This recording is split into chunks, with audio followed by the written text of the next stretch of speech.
I really felt like I was going to like have a mental breakdown or something because of the amount of stress that was getting added onto me. And so when we do trips that have the leisure of time and space and pace, that if there are big rapids, that we have all the time in the world to stop and scout them, or for someone to portage around it, so that's always an option.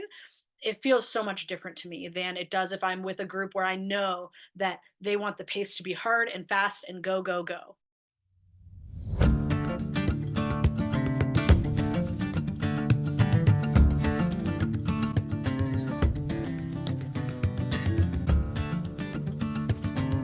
Hello, my name is Lizzie Scully, and I'm the co-owner of Four Corners Guides and the co-author of the Bikeraft Guide with Steve Fastbinder, aka Doom.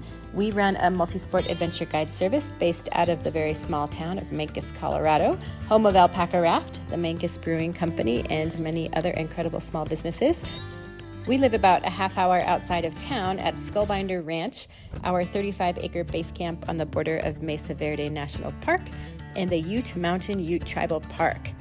Late last year, we started this podcast, A Beginner's Guide to Packrafting and Bikerafting, to bring you another learning channel for these activities.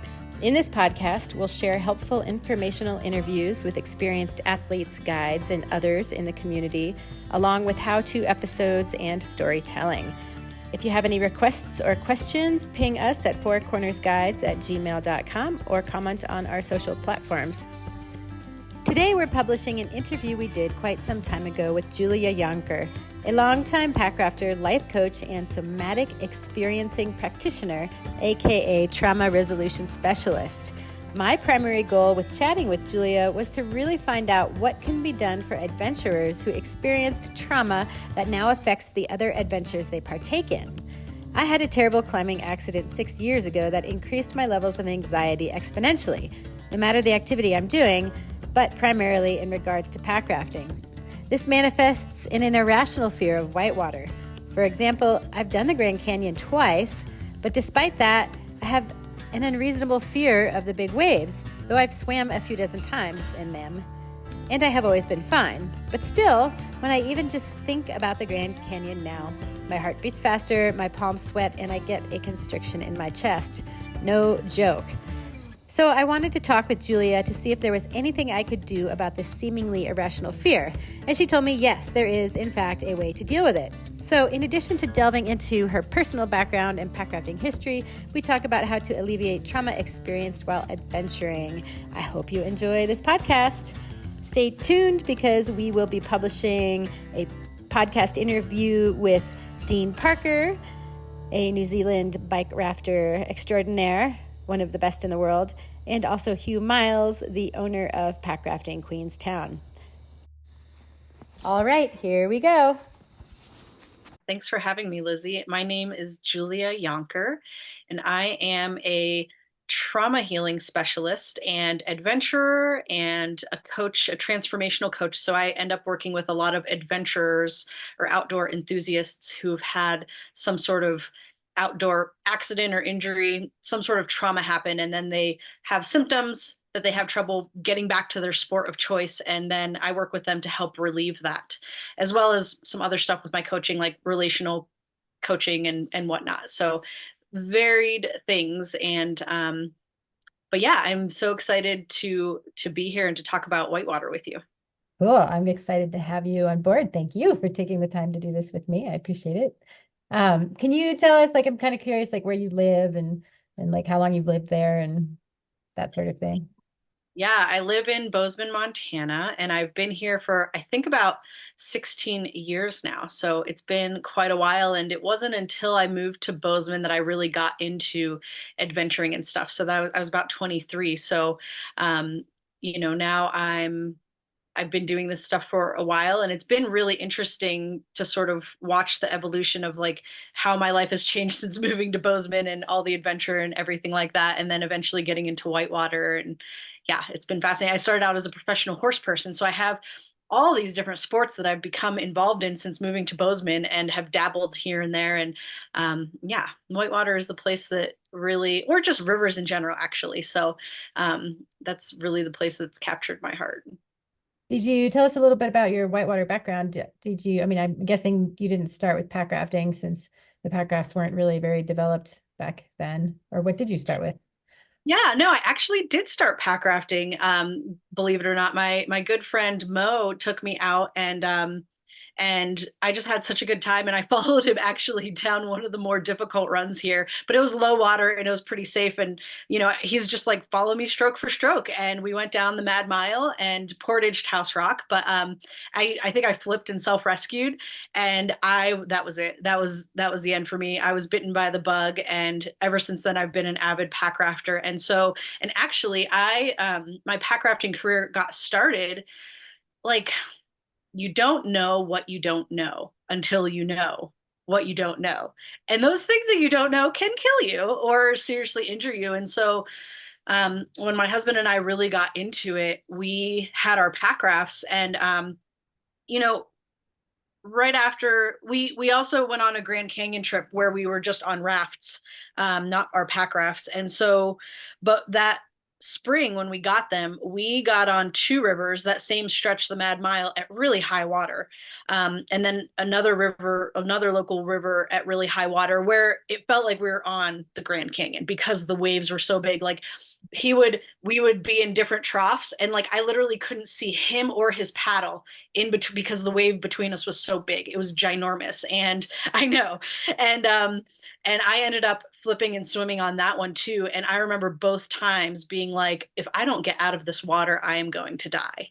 And I just didn't know what I shouldn't be on. And we got ourselves into some trouble. And then ever since those incidents, it's really part of what brought me to somatic experiencing, and that's the modality that I use as a trauma healer and with the adventuring trauma. That after those two swims, and I've had skiing accidents and all kinds of, I've been thrown from horses like dozens of times. I have all this sort of trauma history within my body. And eventually I started to have trouble being able to participate in the things that I loved doing. And it eventually led me to SE. I call it for short, somatic experiencing. And it really helped me work through my sort of, load of trauma that eventually I was able to get back out and do the things that I loved. Like I remember having so much anxiety getting on the rivers, and there's so many different aspects to that. But I remember after doing the SE work for a while, we went and did the middle fork of the salmon at pretty low water in the fall, and that's got some fairly substantial whitewater. And I remember like it was the first day maybe, and nobody really had their river legs yet, and nobody wanted to go first. And I was like, I'll go first. And it was totally mind blowing to me that just all of a sudden I had the capacity to be able to say, I can go first. I do not need someone to lead me through, because that was kind of one of my little, like a teddy bear, like, okay, I'll just follow somebody else through and it'll be fine. Right. And so no, seeing that I had the capacity to do that let me know that something in my system had changed. Can you talk to me about your process a little bit? Like, did you find one person in particular that does what you do now, or like, what was your process there? Yeah, well, that process. So this is where it gets a little bit more complex, because not only did I have all of the outdoor adventure trauma myself, but also what people don't know. And if anybody else likes to nerd out on this stuff, I highly recommend The Myth of Normal. It's a book by Dr. Gabor Mate. Um, Basically, what I learned was that when we are raised in a stressful environment, with our family of origin, our caretakers, that it impacts our young little baby nervous systems in such a way that it impacts the way that we interact in the world for the rest of our lives. And so not only did I have all of this adventure trauma, but there's all of this other underlying stuff from my own childhood that was really impacting the way that I was showing up in my world. And so I remember we've been married for about 11 years now. And I remember one day, I think that it would be not, I think it would be accurate to say that I was basically screaming at my husband. And afterwards, I remember being like, wow, that is not okay. And that's the same way I used to talk to my mother when I was a teenager. Like this is really not okay, and I need help. And so this is when I really, yeah, I really started on my journey towards healing because, I'd been a coach for a long time already. And I thought that I'd kind of made it and I was there. Like when I was 18, I left the house being like, I am going to figure out how to be happy. Like my entire childhood was kind of unhappy. My parents were unhappy. They were immigrants. They like lost everything that they'd ever had and came to the US. And that's kind of the soup that I grew up in. And it wasn't a very tasty soup. And so when I left home, I was like, I'm going to figure out how to make this better. And so that started my journey. And then it wasn't until after getting married and seeing some of these old behaviors come up that I was like, this isn't okay, and started to really dig even deeper. And that's when I found a therapist, and she was like, I think that you need something somatic based, something body based, a body based therapy. And it wasn't until I found that things really shifted for me. Always up until then, all the different healing modalities I had tried had felt like they'd maybe moved the needle a little bit, but within weeks I was back to where I started, it felt like. And with somatic experiencing, it was the first time I ever felt the needle move and then it stayed moved. Like I didn't try to necessarily stop yelling at my husband or shut down and stonewall, it's called. I literally didn't have the capacity to stay in conversation once it got intense in some way or whatever. And I didn't try to stop doing any of that. It just naturally faded away because I had the capacity to stay present and have a difficult conversation without shutting down. So I knew that it was working pretty quickly. And after years of doing it really intensively, the shifts within my own being and my nervous system have really been incredible. So not only on whitewater and in the backcountry on skis or whatever it is that I'm choosing to do, but also in my personal relationships, it really impacts everything. When we have some sort of trauma, it doesn't just show up when we're doing whitewater because we had a scary swim, but it also shows up around having conversations about getting out there and doing stuff or in our relationships. It's not really confined to one place. Interesting. So when you have trauma in one area, it just basically has tentacles that reach out into all areas of your life. Yeah, eventually, like I could use the example, for instance, of let's say a car accident. And you hear of people occasionally who just never go anywhere and never drive anymore, right? Like at first, trauma basically starts to really limit our lives rather than dealing with what's going on. We just start to avoid, like, okay, well, ever since the car accident, I just avoid that intersection. Now I avoid that corner of town. And then maybe a few months or years later, you totally avoid that side of town altogether. And then you just stop driving and then you won't even get in a car anymore, right? So over time, our strategy to cope is to avoid, and it just makes our life smaller and smaller and smaller, and it does impact everything, right? So even if I was driving to go skiing when I had my accident, it doesn't matter where else I'm driving or if it's to get groceries or to go on a road trip or whatever, like it's still going to show up there too. So how does what you do, how does that like bring the tentacles back so that it doesn't affect all the parts of your life? Yeah, yeah, great question. um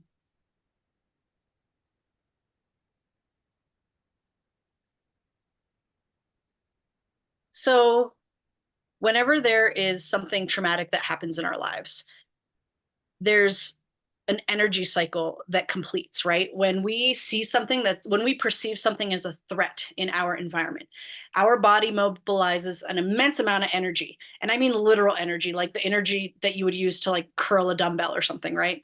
It mobilizes that energy so that you can fight or flee. Sometimes you end up freezing and fawning, of course. And then And what? I'm sorry. What was the last thing you fawn. said? Fawning? Yeah, yes, we mobilize an immense amount of energy to fight or flee. Sometimes our body freezes and sometimes we fawn as well, which is more like appeasement or people pleasing. So, for instance, if a big dude came up to me, I'm only 5'3".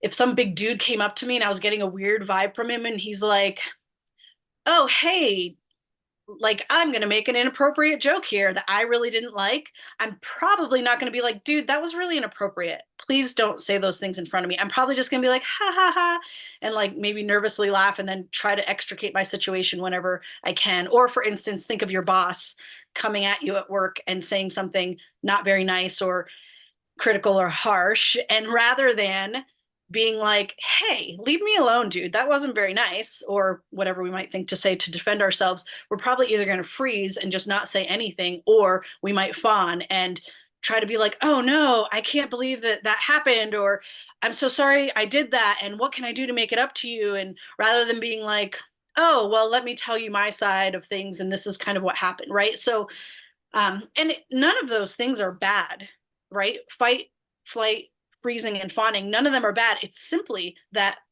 our nervous system decided in that moment that that is the best course of action to protect ourselves and to further our life. And this is based off of millions of years of evolution of the nervous system, right? Because our nervous system, at its very basis, is a let me see what's in the environment, and should I go towards it or should I go away from it? Is this something that I want or something that I don't want? And then we act appropriately. And so when we perceive a threat, that energy is mobilized, and then it's meant to eventually be used and then to demobilize and kind of go back down to a homeostasis.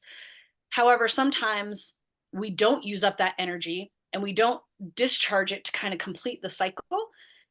And what discharge looks like is, I'm sure that a lot of us who've had a scary whitewater swim or anything like that will notice that we've had some shakiness or trembling happen at times, that we've felt like crying after something like that, or even had a rage response, like big anger. And all of those things are ways that our body is trying to finish that cycle by moving the excess energy out of our system. It's kind of like a dog when you get home and they're so excited to see you, and they like jump around and they're so excited. And then when they're done, you will notice that almost every single time they'll shake really hard, and then they're just done. They're calm. They just stand there and they go about their day. And that's basically what our system needs to do. It gets that big uptick in energy, and then it needs to get rid of the energy. Sometimes the energy is used to actually save ourselves by swimming or getting back in our packraft or whatever. But even then, when we're back in our packraft, we have some residual energy left over. And if we don't move that out of our system, then it kind of gets stuck in there on this loop and doesn't have anywhere to go. It's kind of like, as the founder of SE calls it, Peter Levine, it's all dressed up with nowhere to go. And if we don't find a way to discharge it, then we will have it stuck. And that's kind of what those tentacles are that move out into our life, because then that energy is in there. And the next time we're in a situation similar enough to the original situation that created that energy, it will want to come up and out, and so that it can complete the cycle, because that's the natural normal thing to do. And so it's, for instance, why there's a great book called, I think it's called Why Zebras Don't Get Ulcers, which helps explain this. The founder of SE, Peter Levine, was like, why don't wild animals get PTSD? This is so strange. Like, they almost die way more often than we do. And what he basically learned was that with our prefrontal cortex, we have the ability to inhibit that discharge phase of the stress cycle. And that energy gets trapped inside. And that's what creates symptoms of PTSD and trauma. Sorry. So I'm curious. So I had a really terrible accident that I quit climbing because of it.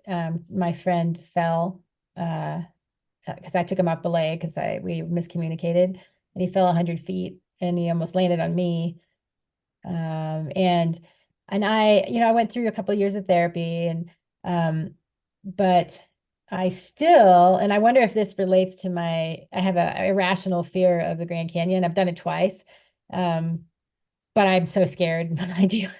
Like, I'm so scared. That's what I wanted to work with you on at some point, because I want to be able to go do the Grand Canyon again. But I wonder, I mean, it's got to be related to that fall. And even the fall was like, I mean, both Thad and I had been climbing 25 years each. Like, we are very experienced climbers. We had a miscommunication, a very, very bad one, and he almost died.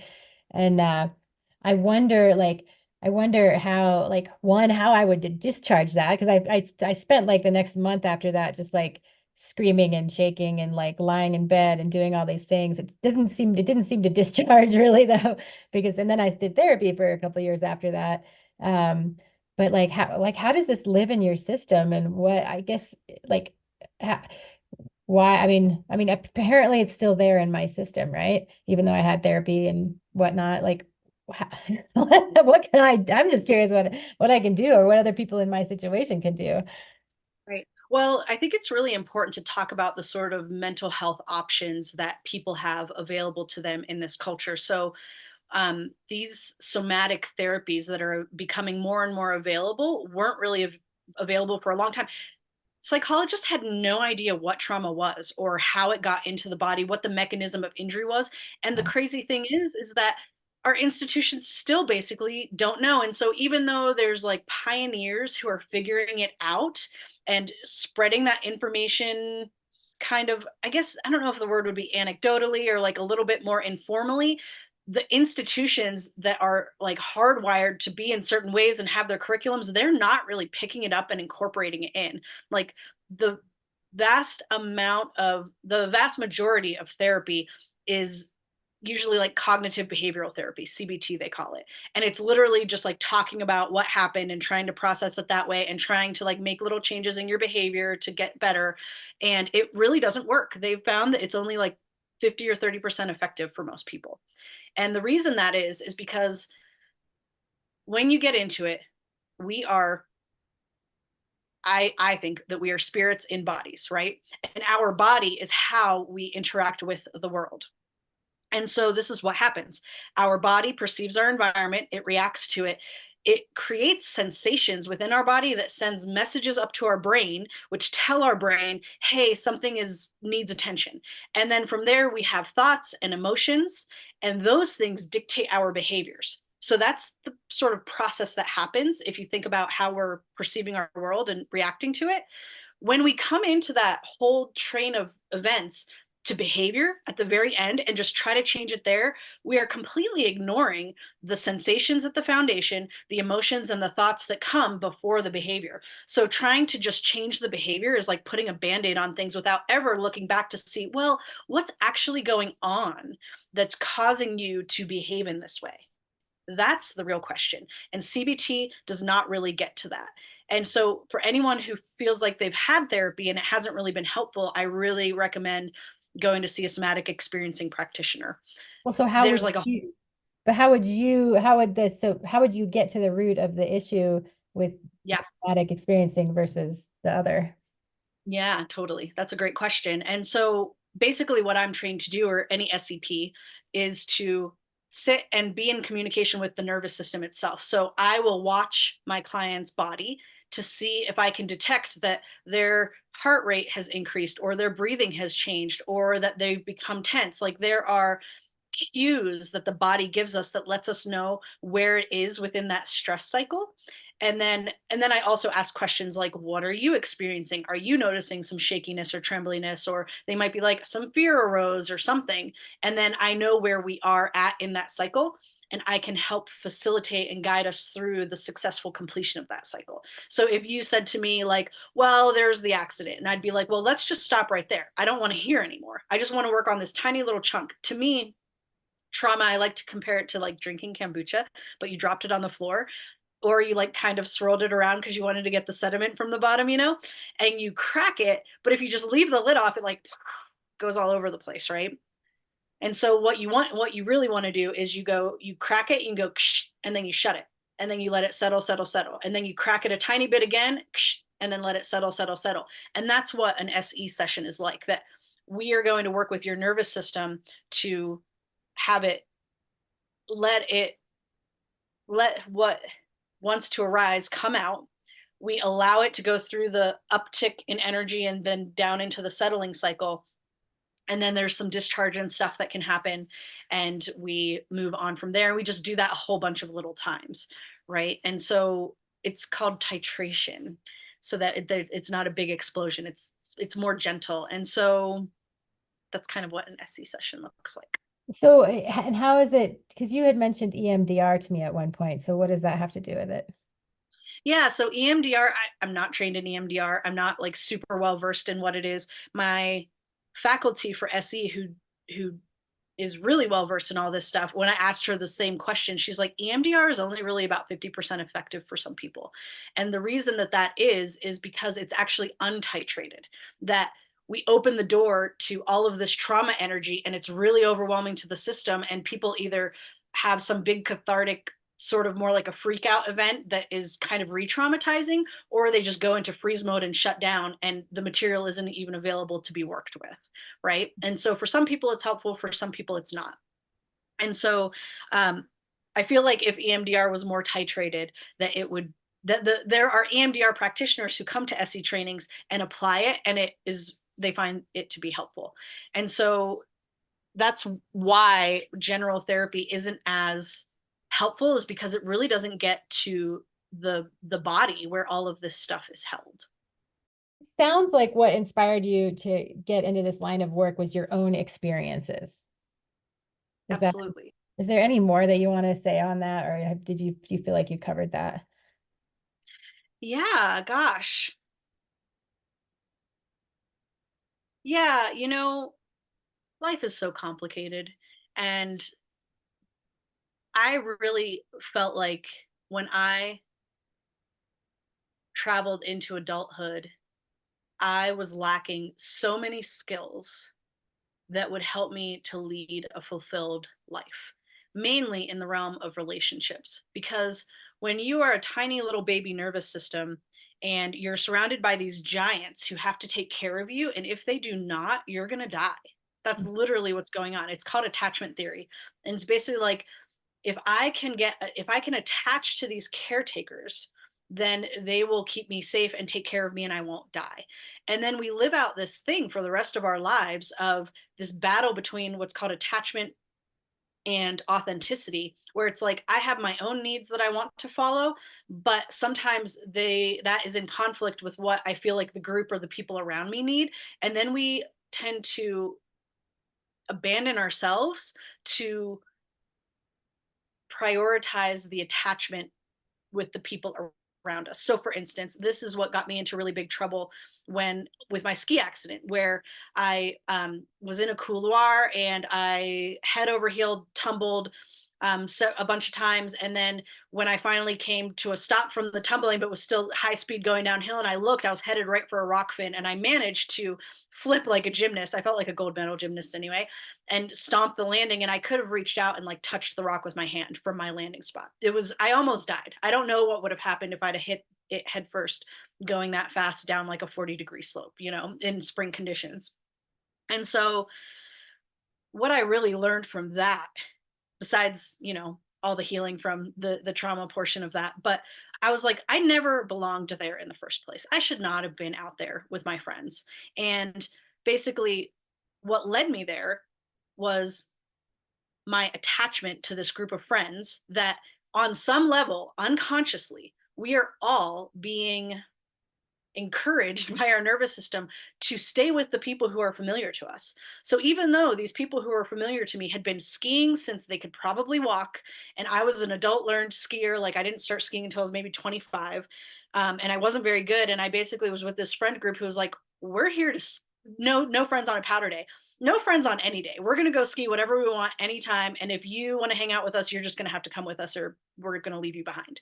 Right. That's how these folks were.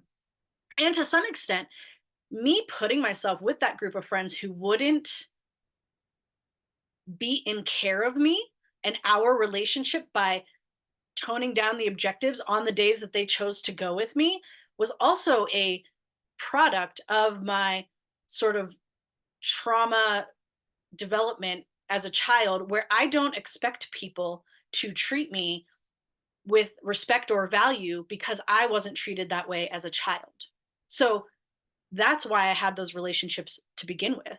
And then because I knew that I wasn't valued and that they didn't care about having me around, that I needed to insert myself if I wanted to stay attached to my people, I needed to just go along with whatever the group was doing, or I would have to be alone. So there's that conflict between attachment and authenticity. And I would just choose to go with them.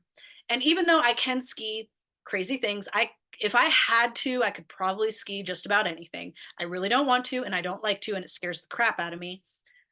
And so I found myself in this couloir because I was following my friends. And after that, I was like, I came to this realization that every time I choose to go with them because I don't want to be abandoned by them, I'm actually abandoning myself. And so that became its own long process of me learning to prioritize myself and my own needs. And then I started to ask myself, why am I hanging out with other people who are not respectful of my needs? Or if they are respectful of my needs and they're just like, whatever, go do what you want. And they never come around to be like, oh, I totally get that, Julia. Well, how about this? Obviously, I don't want to ski green runs all day long. That's my favorite. I don't want to ski green runs all day long every day. But I tell you what, how about like next Friday? You and we can ski together without the rest of our friends or something, and we'll just do some green runs and maybe some blue runs if you feel like it. Right. So that's my question is like, when my friends won't do that kind of stuff with me that makes me feel good, if they're requiring me to feel anxious and afraid in order to get to hang out with them, are they really my friends? They're not in a relationship. Being in a relationship means to be in care of another person. And that even though you might prefer doing triple black diamonds, you know, if you really want to be with this other person who can't or won't ski that, where's that negotiation, right? So when you realized that, I mean, obviously it took you a long time to realize this, but I imagine you have a whole different group of friends now. Yeah, well, and to add to that, just a couple about almost 2 years ago now, I stopped drinking, and that was a really big thing. I still like a sip passes my lips, or I might have a drink here and there, but in general, I'm not drinking as a way of, there's party trips and there are non-party trips, and I just don't do the party trips anymore. And I find that those typically those same friends are the ones who really like to party, and I don't anymore. And I just find that being in that situation doesn't serve me. And so it's really hard, in my opinion, as a 30-year-old, or not, I'm not 30, I'm almost 40, but in my 30s, to find new friends. And that's actually a point of struggle for me right now, and challenge is, how do I make and find new friends? Because typically what's happening with my age group is they're available, but then they're quickly getting married or having children, and then they're not available anymore. So like literally finding a new friend group that's cohesive, like that other friend group was, has been a really big challenge, and I have not figured it out yet. But I can't continue to abandon myself. I will end up dead if I do that, is basically the understanding that I came to. Huh, that's so interesting. I mean, I've had a really similar experience, except that I came from the Front Range where I had tons of friends, and I moved down here to be with Steve. And it literally took me 5 years to build I have Steve's friends are my friends, and some of them have become my best friends, but it took me a long time to come up, like to develop my own friend group in the way that I like to be friends, which is not to drink excessively, and it's to like exercise regularly. But sometimes for my friends who've just had babies, now it's just walking, whereas before it was mountain biking and pack rafting. But I don't mind actually going walking with them, whatever. So it's like, yes, I see some parallels. I wonder if this is just something as we come into ourselves as we get older, hopefully, and especially those of us who spend a lot of time in therapy to like help with our childhood traumas. But I wonder if this is just I wonder if it's like a normal part of maturing. What do you think? Change Maturing, well, just maturing as we like get into our 30s and 40s, and me that now change is a 50. normal part of that. Well, no, that maturing and and finding the people that match our personalities a little bit better, not the people that we think we need to be friends with.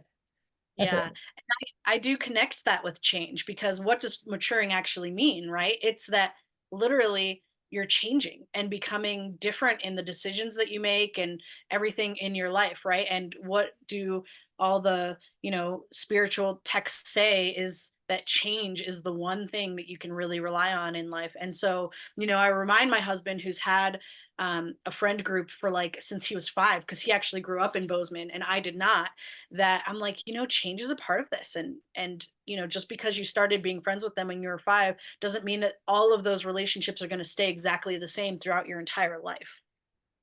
Absolutely. So it sounds to me like you're sort of one of those guides that might be helping people through times of change and purposefully like making change, especially in regards to people who have dealt with a lot of trauma, and then trauma in sports. Yeah. Is that about accurate?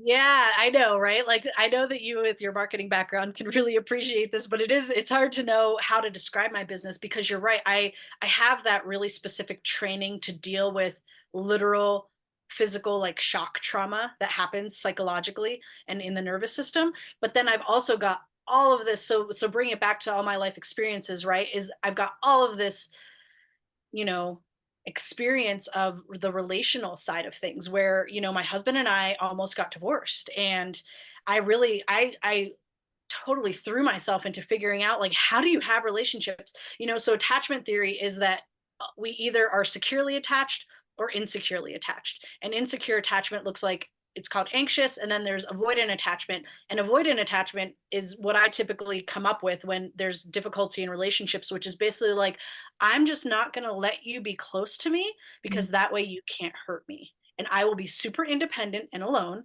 and you can't touch me, no big deal. It doesn't matter if you don't like me because I don't like you, like it's that's kind of the best thing that our baby nervous systems can come up with when we have parents who are like stressed out or inconsistent somehow, and we don't get that secure attachment. And so as a result, I basically came into adulthood being super hyper independent and literally not knowing and having the skills to have lasting, meaningful, deep relationships with people. And so that's really what I figured, used my adult life to really figure out. And so I've I dove into all the research and everything like that and pulled all these things together. And now I look around me and I'm like, oh my gosh, like so many people struggle with having healthy relationships and fulfilling ones. And we didn't learn the skills from our parents because they didn't know them either. And so right now I'm actually about to launch a monthly group that's going to be about developing healthy relationship skills and how to have tough conversations and all that kind of fun stuff. So I'm really excited to be doing that too. So yeah, there's a lot of different branches that my work kind of goes. So So you're a guide. Can you talk to me a little bit more about your training? Like when you decided to embark on this path, and yeah, talk about the training and talk about because you've been doing it for a while, but you've really started focusing recently. So is that because of yeah. more training that you've done, or why? Yeah, yeah. I guess when I first started at 18, I dove into like Buddhism and meditation and yoga and all that stuff. And I got a lot from it's called Eastern psychology, basically, and that way of thinking about things. And then I took my life coach training, and that was really helpful. But I felt like something was missing. And I had clients and they were paying me money and coming back to see me again and again. But part of me was like, am I really helping them? But now with the SE, when I took that training and found it, and I was like, oh my gosh, this is the thing that's been missing. We are literally all walking nervous systems. Like that is the one thing that's constantly scanning our environment and impacting everything about our behavior, including our thoughts and our emotions. And when we know what and why the nervous system is doing what it's doing, we can really change and shape and mold our behavior by going to the root of what the issue is and sort of helping it to transform from that direction. And so that's really what led me to the training. It's a 3-year training that you take over. It's 3 weekends, year 1 and year 2 that are 4 days long. And then year 3 is 6 days twice. And there's even some touch that goes in there. So touch can be really regulating to a nervous system. There's studies of, for instance, I think it's Russian orphans that literally they get changed, they get fed, and they don't get touched otherwise.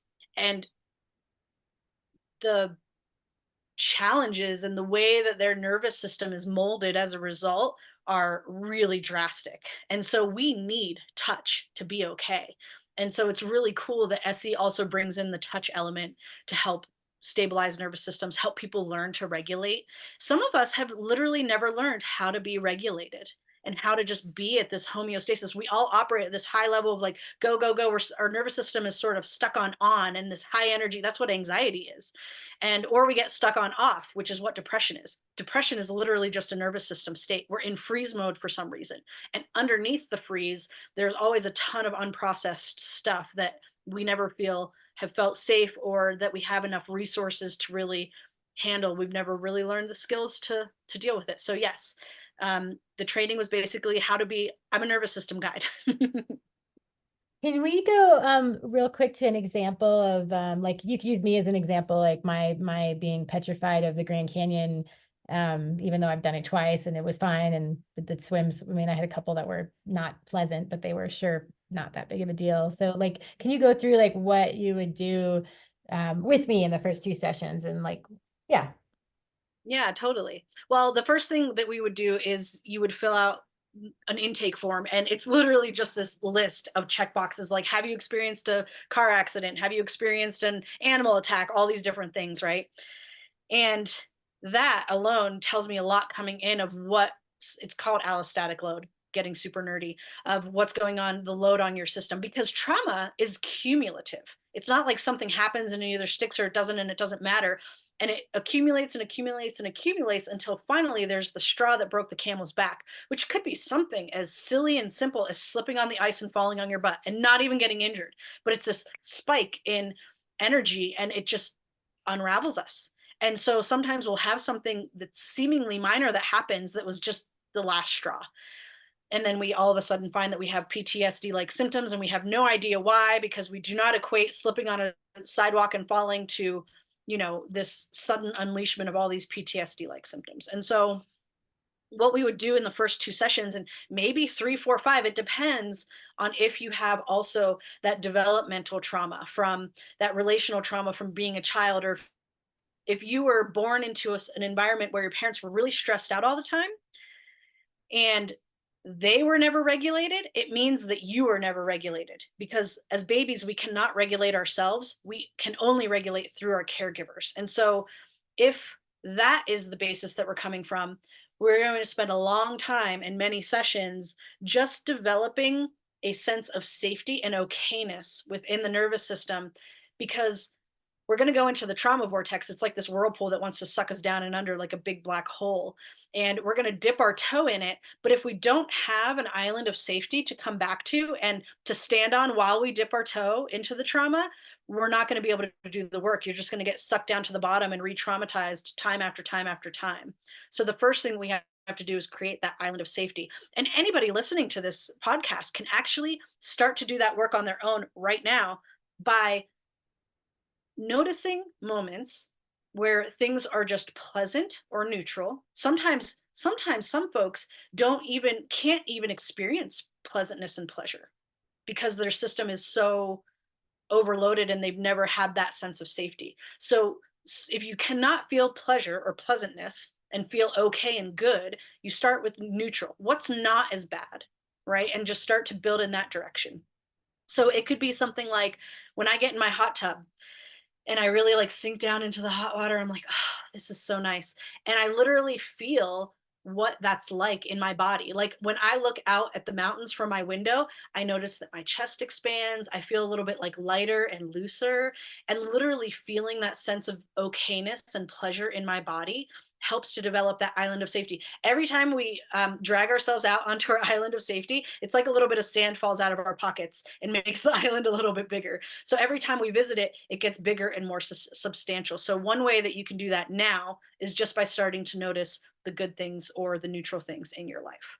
And so that's also something that we'll do in sessions.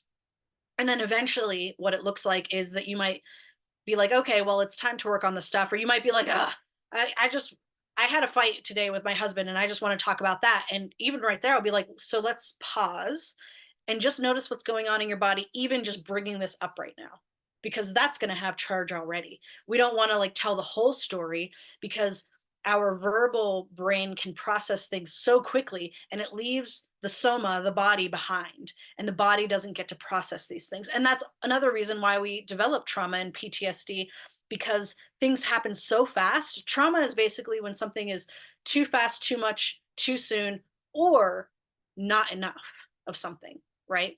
And so if it happens too fast, we really need time when we're telling the verbal story to really pause and stop and allow the body to process all of the sensations and go through that little cycle, the uptick in energy and stress, and then back down again. And then once we go through that little mini cycle, we can do the next little chunk and be like, okay, so you were saying that you had an argument with your husband. Then what happened next? right? And then I might only have you say one or two more sentences, and then I'm going to notice that your shoulders are going up and that your breathing is changing and that your hands like made some gesture, and I'll pause you right there again and we'll do the next little bit of work. You might never even tell me the whole story in one session, and yet the work that we did somatically is going to change. And usually by the end of the session, if I'm like, so think back on this argument now, you'll be like, oh, it actually feels much different. It feels way less stressful and I feel much more calm about it, and I actually feel like I could go have a conversation with my partner now and be more calm and regulated. Tell me about different experiences that people have pack rafting that might cause trauma, and then how you can work with people specifically with that sort of trauma, pack rafting. Totally. Yeah. That's a great question. So how do we potentially get trauma on the river? It could be from a scary swim. It could be from getting pinned or trapped somewhere somehow. It can be from just being on a really big rapid that scares the crap out of us, but no injury actually happens. It doesn't matter, right? And the way that we would work with that sort of thing, so there's the work that I can do in my office, and that would include, just going through the little cycles and helping work that through. So you might come in, you might say, well, I had this really scary swim, and I'd be like, so let's pause right there, and even just starting to think about it, what do you notice happening in your body? And they might say, oh my gosh, my heart is racing, I feel really tense, I really want to run away. These are all indicative of what's happening in the nervous system.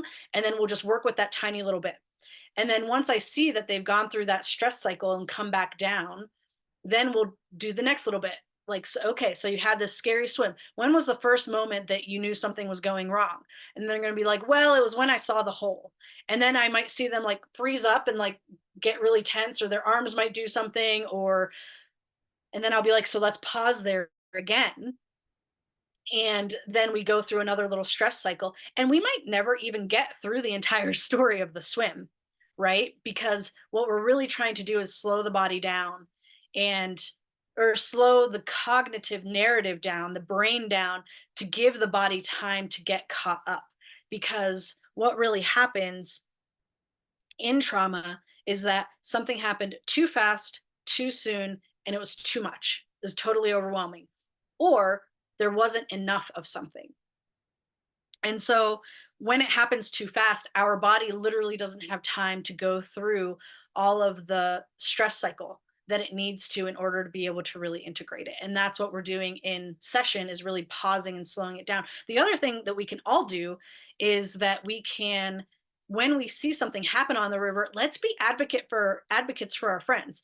When somebody has a swim, like, one of the reasons this discharge never really happens is because we're like, all right, well, we just got to keep on going, or I don't want to cry in front of my friends, or if I tremble, they're going to think I'm a sissy or whatever. Right. And so when somebody has a swim, I don't even necessarily acknowledge it. I actually do, because I know the psychological first aid that I want to do with them. But let's say that I didn't feel comfortable doing that. I would just be like, hey, can we take a snack break? I really need to pee and I'm hungry. And I might not even make it about them. I'm just going to be like, let's take a break. And that, in a roundabout way, we call it stealth SE. In a roundabout way, that's helping them come back to homeostasis, allowing their system to kind of regulate and get back together before we kind of move on. And so that's something that we can all do with our friends. So when I went to the Packraft Roundup a couple of years ago in Idaho, I was leading a trip where there was a swim. And even afterwards, I even felt shaky having helped rescue the person. And so we all pulled over and we literally just sat there together. And I was sitting with this person and watching them and noticing what was going on with their body. And there was some shakiness and trembliness. And I'm like, hey, I noticed that your hands are just a touch shaky. That is so normal. That's actually your nervous system trying to help you process what just happened. Would it be okay if we just sat here for a few minutes and you felt the shakiness and just allowed that to be there and let it pass? And that's something that we can do to help our friends not develop trauma, so that we can boat with them for much longer, for the rest of our boating lives. Cool. Thank you so much for that. Um, and let's see. Have you been working with a bunch of pack rafters, or what kind of athletes have you been working with so far? Yeah. let's see, let me think about that because I do have confidentiality with all my clients, Right, right? Where right, I yeah. talk about the fact that they're my clients and I don't necessarily um, share too many details about any of the work that we do. And so I've worked with a fair amount of like rafters. I actually haven't worked with a lot of pack rafters. It's been some folks in climbing and some other sports. So it hasn't been a ton of pack raft specific stuff, but I do know that pack rafters have a lot of stuff that happens. It's scary in the water, because we end up in the water much more often than the other whitewater sports because kayakers just have a roll and they do that if they can hit it. So yeah, it's an interesting thing all around the country, because I work with folks mostly by video conference. And so I actually have only ever had like one client in Bozeman, oddly enough. Huh. I wonder if, because packrafting is I mean, it is relatively new in the grand scheme of sports. And I wonder if trauma is like, there's so many things that people aren't, that they don't think about in packrafting, just like, this whole culture of safety that Luke Mel and others, but especially spearheaded by Luke Mel's, trying to get people to be more conscious of. I wonder if people just aren't conscious of a lot of this stuff because it's such a new sport and nobody's really thought about this. Yeah, they don't know what they don't know. And you were Right. even mentioning about how you think after your accidents that you're still feeling pretty scared. And here's the thing is that that's actually really appropriate, right? Now, if I'm going to do a class one float in my pack raft and I'm having panic attacks, that level of anxiety for my skill set as an intermediate to advanced pack rafter is disproportionate. That my level of anxiety for doing that level of a run shouldn't be that high, really. That tells me that there is something off in my nervous system that needs attention, right? If I am feeling anxiety about doing a class four rapid, that is very appropriate. I might die. My nervous system should be kicking up a lot of energy in that moment. And if I have the capacity within myself to tolerate that high level of charge, it's okay. If you don't have the capacity to deal with that high level of charge, there's something called the window of tolerance in SE, which just means how much capacity do you have to feel big things without either shutting down or freaking out, right? And having a negative experience, an unpleasant experience with it. And so, as my first therapist told me, she's like, I can't SE you out of being scared of skiing off the ridge at Bridger because that's an appropriate time to have that level of fear. And so I think that especially with these newer sports or when someone is new to a sport, they have a negative experience or a scary experience. And it's because they didn't know the level of risk involved that they got themselves into that situation. And now that they understand what the risks are, they're feeling a much higher level of fear because they were a beginner and they didn't know that they should be afraid. But now that they've got more experience, they know that there are monsters lurking underneath the water and that they should be scared and that they are actually putting their life in danger. So our nervous system is actually doing exactly what it's supposed to do when we feel fear in some situations. And then, we can work with our nervous system to develop more capacity to tolerate those higher levels of charge. And we can do other things. Like I've noticed that when I am pack rafting with two people, I get way more anxious than if I am pack rafting with three people. If out of those three people, I'm the best boater and the other two are beginners, I have a higher level of anxiety. If I'm the lowest level of pack rafter and everyone else is better than me, I'm like, this is fine, which also has its own problems. I know, is that the halo effect? So we must be careful there. But still, I know that I can tweak the variables of the outing to make it more enjoyable for myself and my nervous system. Interesting. That makes me so super curious about so maybe it actually is pretty normal it's pretty, I mean, the Grand Canyon's pretty scary. So I guess it's potentially pretty normal just to be afraid. Yes, it is. It is totally normal. And there's some questions for you. Like, do you feel, if you imagine yourself doing the Grand Canyon in your pack raft, what does that feel like? Terrifying, probably. If you imagine yourself doing it with, um, somebody who's been rowing for a couple of years and has done like the Salmon Rivers and Deso and Lador, How does that feel? Versus how would you feel if you were in the boat of someone who's done the Grand Canyon like 15 times and rode it each time, right? Right. Does your nervous system respond differently to each of those different variables? And that might be the clue that it's like, oh, I just need more safety somehow. Yeah, although I wouldn't do it in a big boat because I know I'd be bored out of my mind. And I also wouldn't want to have to carry it. Like, there's just so much crap you have to deal with when you go on big boat trips. I would never do it. Yeah. So there have to be another way of figuring it out. No, I'm just kidding. No, yeah, the idea of going down in a big boat isn't scary at all. It's just in the little tiny pack rafts. So, Yeah. and the last time I did it with Steve, and Steve likes to go very fast. And so we did lots of miles and it was really exhausting. And then we did 2 days of canyoneering, and that was like extra exhausting because then we had to do the whole thing in 12 days or whatever, 10 days. I don't know. It was like insanely quick. So but ever since that trip, I have been, and that was like 2 years ago, maybe 3 years ago. Ever since that trip, I've been like, the first time I went on the Grand Canyon, I was afraid, but it was 14 days or 15, and it was sort of kind of chill. And Dan Thurber went, and I was like, and Steve is an amazing boater too, but Dan is like, oh, I'm just realizing this right now. How funny. Dan is like the kind of guy who just takes care of everybody, like he's like pretty much like anytime the whole first like 4 or 5 days of the trip, he was like right there helping me because I was so afraid. And he was just like, and giving me mantras to practice. And this is really interesting actually, because then I went with Steve and the trip was really, really fast. Like I could follow him and tail him, but he's not like Dan in the way that he takes care, like Dan takes care of people on the river. How about if I share a similar story? One time we did the Rogue River, and it was I was not the trip leader, and the group in general just really wanted to go, and they wanted to go really fast. And they didn't really want to scout any of the rapids. And I remember, and at that time too, so here's where, sometimes our capacity to tolerate stress is different, right? When everything's going great in our lives, we probably have a huge amount of capacity to deal with stress. But when our cup is full of stress already, and then we go to add more stress, it's just going to overflow and get messy and not feel very good. And so, what happened on the Rogue River trip was that everything around me was kind of falling apart in my personal life, it felt like. And then we went and added all this stress of all these huge rapids. I'm so curious to go back and see if my experience of it would be different, having more capacity, or if they just looked bigger. But I just experienced them as being like huge drops.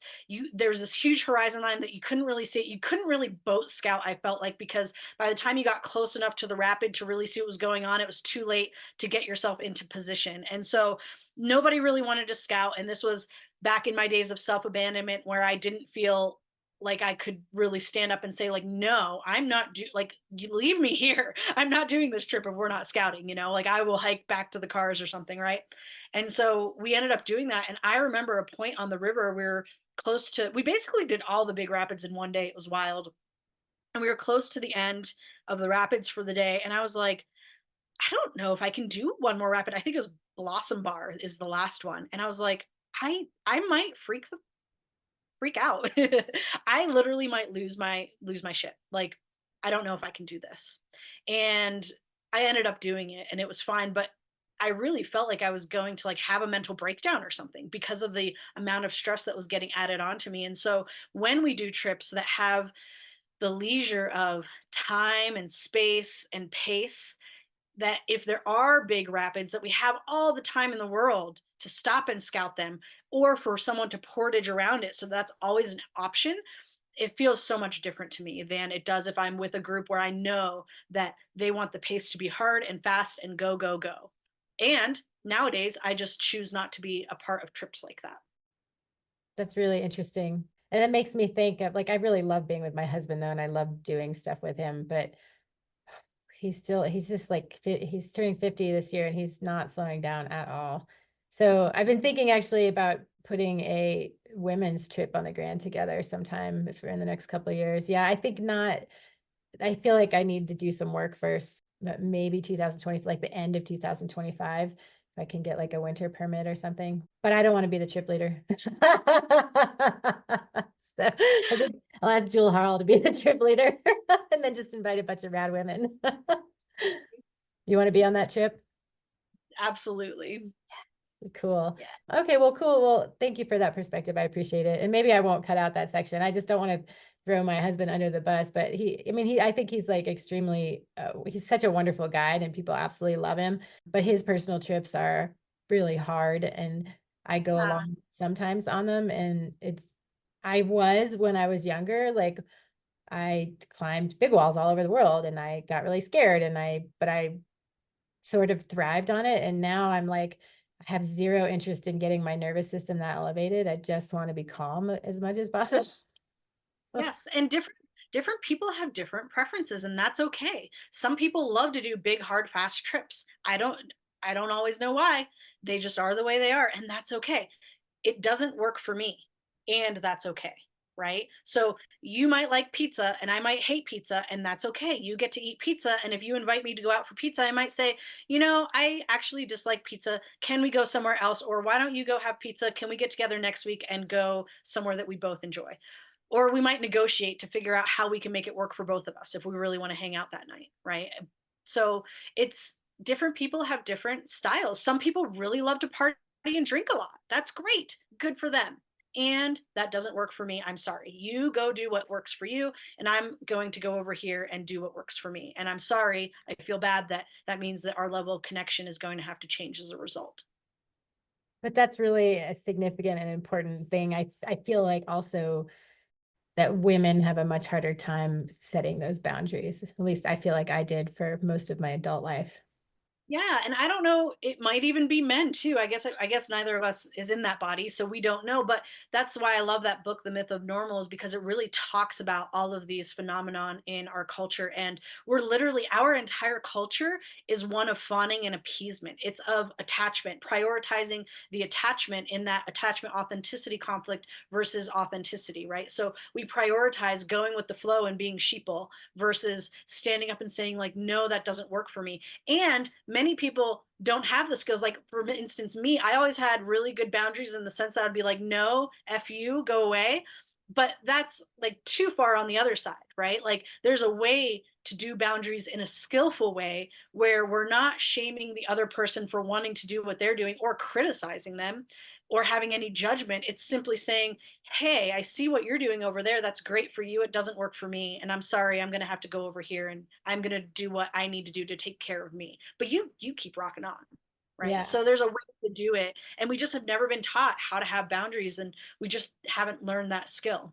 Hmm. So interesting. Wow. So there's quite a bit of stuff that you cover in your practice, basically. It really is. Huh. That's so cool. Is there anything that I'm not asking you that you want to share with me to sort of wrap up the conversation? Because I know it's getting on where you have to go to your next appointment. Yeah. Yeah. I think that if you've had some sort of experience and you're finding yourself disconnecting from the world around you and making your life and your world small because of this bad thing that happened, know that trauma is not a life sentence and that it can be different. And yes, maybe you tried to go to therapy or something before, but if it wasn't a somatic based therapy, there's a reason why it didn't work. And I really encourage people to try again. I hear so many folks who say, well, I tried therapy and it didn't help. And I'm like, there's a reason for that. Sometimes CBT has its place. It's great in certain situations. And I will even use elements of that in my coaching. But if it's the only thing, then it's not going to be helpful. It's just like if you break your bone, if you only have surgery, you're not going to heal very well. You need surgery and PT and a good diet and a bunch of rest. All of those things combined are going to help heal you. And so if you're just doing one cognitive based therapy, it's not going to help because it doesn't address the body and the nervous system. So don't give up and don't sell all your gear. Keep trying and find a way. People can come find me. I'm sure there'll be a link in the podcast to my website or whatnot.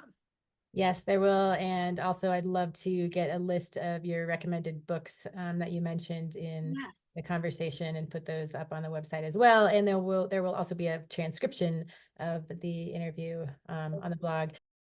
Well, thank you so much. I appreciate you taking the time, and I better let you go because you only have 10 minutes. Thanks so much for having me, Lizzie. Yeah, nice to see you. Have a good day. All righty. Take care, Lizzie. Have fun in Mexico. Thank you.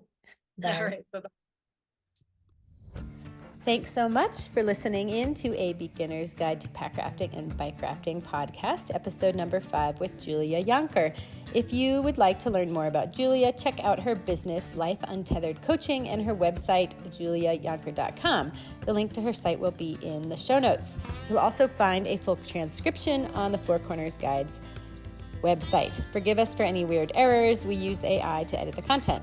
If you would like to listen to our other podcasts with Luke Mel, Jewel Harl, Jeff Creamer, and Steve Fassbinder, you'll find those interviews on Spotify, Podbean, the website, and also a few on Apple Podcasts, though it is quite hard to find them on Apple Podcasts, so I'll add the link in the show notes. We'll be back soon with a couple new podcasts for the months of August and September. Thanks again for listening.